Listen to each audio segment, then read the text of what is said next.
باب قول اللہ تعالی وہو الد الخصام، اللہ تعالیٰ کا فرمان کہ حالانکہ وہ سخت جھگڑالو ہے. الد. حدثنا ابو عاصم عن ابن جریج عن ابن ابی ملیکہ عن عائشہ رضی اللہ عنہا عن النبی صلی اللہ علیہ وسلم، نبی صلی اللہ علیہ وسلم سے روایت ہے، آپ نے فرمایا، حضرت عائشہ روایت کرتی ہیں،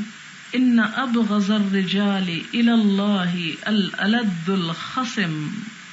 آپ نے فرمایا اللہ کو سب سے زیادہ ناپسند وہ شخص ہے جو سخت جھگڑالو ہے، ہر چھوٹی بڑی بات میں جھگڑا ڈال دے، فساد پیدا کر دے. اللہ تعالیٰ کو سخت مبغوض، ناپسند، جس سے اللہ تعالیٰ بغض رکھتے ہیں، جس کو اچھا نہیں سمجھتے. الالد الخصم، شدید جھگڑالو انسان، یعنی چھوٹی چھوٹی باتوں پر